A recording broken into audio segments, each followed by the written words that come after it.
Bangladesh Hong Kong ম্যাচে বাংলাদেশ দলকে support জানাতে বিভিন্ন সংগঠনের ফ্যানরা কিন্তু উপস্থিত হয়েছেন স্টেডিয়ামে, যার মধ্যে বাংলাদেশ আলট্রাস অন্যতম।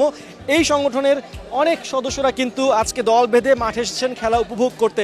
আমরা দেখতে পাচ্ছি সবারই কিন্তু কমন কিছু পোশাক রয়েছে এবং তাদের হাতে ব্যান্ড রয়েছে, পতাকা রয়েছে, ড্রাম রয়েছে।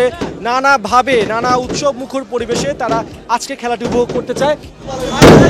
আপনারা তো আলট্রাস সদস্য এবং আলট্রাস থেকে কতজন ফ্যান আজকের ম্যাচে এসেছে?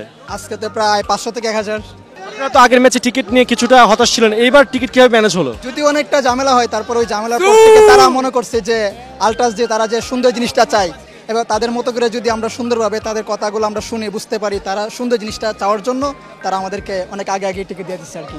বাংলাদেশের জার্সি, পতাকা, ব্যানার, ফেসবুকের সাথে কিন্তু নতুনত্ব যোগ করেছে এই ড্রাম। যদিও বাংলাদেশ আলট্রাসের ক্ষেত্রে এই ড্রাম একটা তাদের একেবারে সবসময়ের একটা অনুষঙ্গ। আজকে দেখতে পাচ্ছি সেটি এসেছে, তাদের সাথে কথা বলবো যে এটা নিয়ে কিভাবে আপনারা সেলিব্রেট করতে চান। আচ্ছা, আমরা মূলত বাংলাদেশ ফুটবল আলট্রাস একটি সমর্থক গোষ্ঠী বাংলাদেশ ফুটবলের। আপনারা যারা দীর্ঘদিন ফুটবলকে ফলো করে আসেন জানেন বাংলাদেশের প্রত্যেকটা ম্যাচে আলট্রাস সমর্থনে থাকে।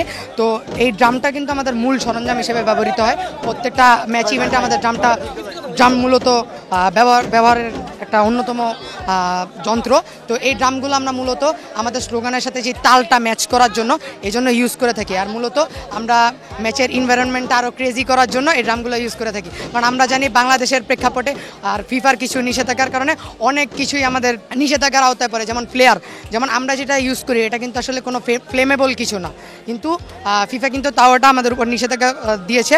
তো এই কারণে আমরা কিন্তু অনেক কিছু ব্যবহার করতে পারি না। তো আমরা এনভায়রনমেন্ট আরও ক্রেজি রাখার জন্য একটা আলট্রাস অ্যাটমসফিয়ার ক্রিয়েট করার জন্য এই ড্রামগুলো ব্যবহার করে থাকি। পার্থ বণিক, 71, ঢাকা।